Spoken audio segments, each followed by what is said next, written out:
اب یہ کہ اگر کوئی شخص روزے دار کسی روزے دار کے سامنے کھانا پینا شروع کر دیتا ہے اور اس کے ذہن میں یہ ہے نہیں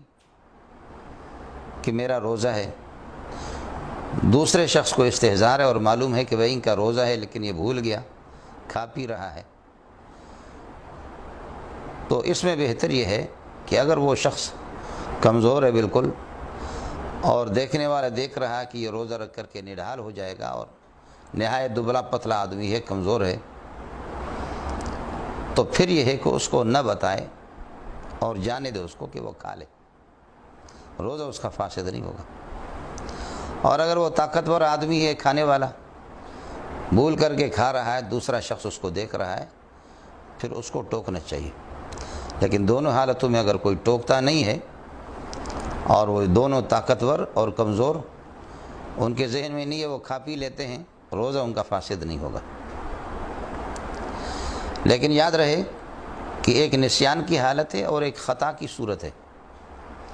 نسیان میں تو بالکل بھول گیا اور ذہن میں نہیں ہے کہ میرا روزہ ہے، کھانا شروع کر دیتا ہے، پینا شروع کر دیتا ہے، اس میں تو روزہ فاسد نہیں ہوگا، جیسے صورتیں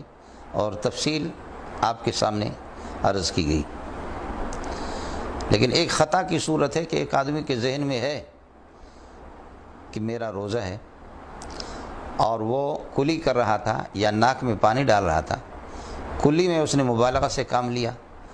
اور ناک میں پانی چڑھانے میں مبالغہ سے کام لیا، اب ناک کے ذریعے سے پانی جا کر کے حلق پہ اتر گیا، یا کلی کر رہا تھا اور اس سے پانی اس کے حلق سے اتر گیا،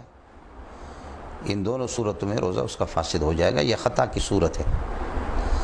اللہ کے ہاں اس کی گرفت نہیں ہوگی چونکہ دانستہ طور پر اس نے کیا نہیں ہے، لیکن اس روزے کی ہے کہ قضا اس کے ذمہ پر لازم ہے۔ خطا میں اور نسیان میں دونوں میں یہی فرق ہے۔ خوشبو کسی قسم کا بھی ہو استعمال کرنے سے، ناک پہ لگا دے، کپڑوں پہ لگا دے، اس سے روزہ مکروہ بھی نہیں ہوگا اور روزہ فاسد بھی نہیں ہوگا۔ باقی سگریٹ کا دھواں ہے، اگر بتی کوئی جلا رہا ہے، چلتے ہوئے اگر دھواں وہ ناک پہ آ گیا اور یہ ہے کہ حلق سے اتر گیا، یا اگربتی کا دھواں وہ بھی سامنے آ گیا اور اس دھواں لے لیا اس نے اور غیر اختیاری طور پر حلق سے یہ دھواں چلا گیا، تو اس سے روزہ فاسد نہیں ہوگا۔ لیکن اختیاری طور پر قصداً و بالارادہ جان بوجھ کر کے سگریٹ والے کے سامنے آ جاتا ہے، کوئی سگریٹ پی رہا ہے اور اس کا دھواں وہ لے لیتا ہے اپنے اختیار سے، یا اگربتی جل رہی ہے اور اس کے سامنے آ کر کے دھواں لے رہا ہے، تو ایسی صورت میں روزہ فاسد ہوگا۔ مسواک کسی قسم کا بھی ہو، چاہے صبح سویرے مسواک کرے، دوپہر کو کرے، سپہر کو کرے، شام کے ٹائم پہ، روزے کی حالت میں، لیکن بعض ذائقہ دار قسم کے مسواک ہوتے ہیں تو اس میں خیال رہے کہ اس کا ذائقہ کڑوا مسواک ہے، نیم کا ہے اور پیلو کی درخت کا ہے، تو اس کا ذائقہ منہ میں آ جاتا ہے، اس کو تھوکنا چاہیے، حلق سے اس کے نیچے نہ اتارے۔ مسواک میں کسی قسم کی کراہیت بھی نہیں ہے۔ یہ جو حدیث میں آتا ہے لخلوف فم الصائم اطیب عند اللہ من ریح المسک، روزے دار کی منہ کی بو اللہ تعالیٰ کو مشک سے بھی زیادہ محبوب ہے، تو اس بو سے یہ نہیں ہے کہ اپنے منہ کو گندا چھوڑ دے اور اس طریقے پر ذکر و اذکار بھی کر رہا ہے، تلاوت بھی کر رہا ہے، نمازیں پڑھ رہا ہے گندے منہ کے ساتھ، دانت بھی اس کے پیلے پڑ گئے، زرد پڑ گئے، مسواک ہی نہیں کر رہا، اور چونکہ روزے کے دوران سمجھ رہا ہے کہ ممنوع ہے، تو ایسی کوئی بات نہیں ہے۔ اللہ پاک کو اور اللہ کے ہاں جو روزے دار کے منہ سے جو بو آ جاتی ہے اور وہ اللہ کو جو محبوب ہے، وہ معدے کی بو ہے کہ معدہ خالی ہو، اور آدمی ظاہر ہے کہ جب سانس لیتا ہے تو معدہ جب خالی ہے تو اس قسم کی بو اس کے معدے سے جو نکل جاتی ہے، یہ اللہ کے ہاں قیمتی ہے۔ بنیادی چیز یہ ہے کہ یہ چونکہ اس کے خالی پیٹ ہونے کو بتا رہی ہے، باقی مسئلہ رہ گیا کہ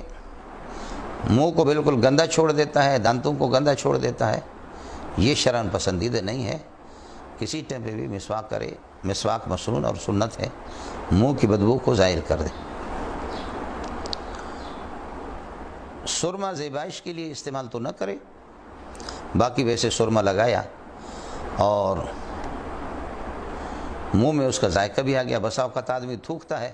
تھوک میں وہ سرمے کے کچھ اجزاء بھی دکھائی دیتے ہیں, رنگت بھی اس میں آ جاتی ہے. جیسے بھی ہو, سرمے سے روزہ فاسد نہیں ہوگا. اسی طرح آنکھ دکھ رہی ہے اور آنکھوں کے اندر دوائی ڈال دی,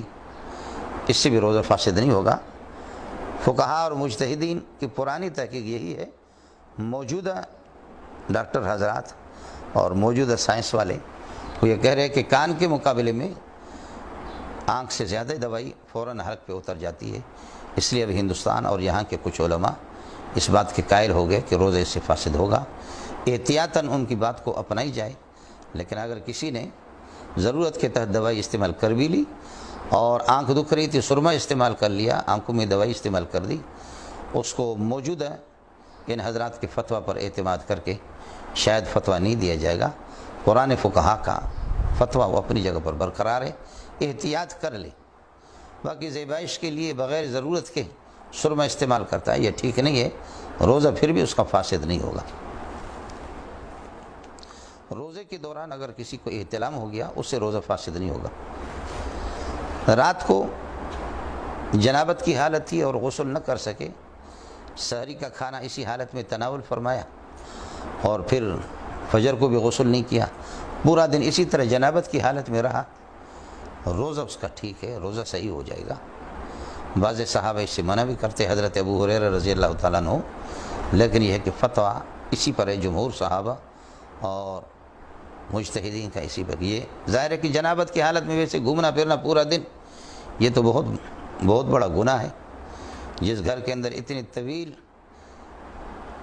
وقت میں اور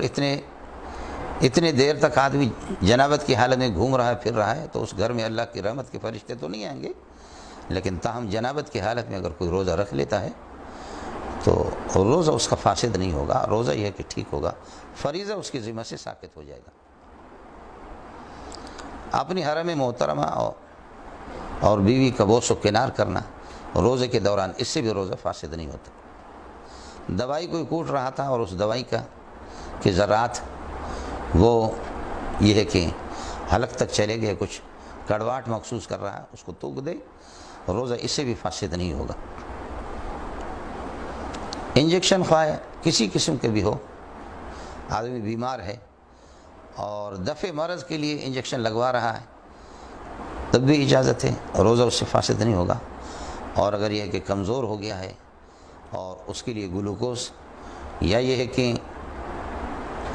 طاقت کی کوئی انجیکشن لگوا رہا ہے, تب بھی روزہ فاسد نہیں ہوگا. لیکن اس سے اجتناب کرے کہ عام طاقت کے لیے اور فرحت اور قوت حاصل کرنے کے لیے اس طرح انجیکشن لگوانا, کراہیت تو آئے گی معمولی سی, لیکن روزہ فاسد نہیں ہوگا. اللہ تعالی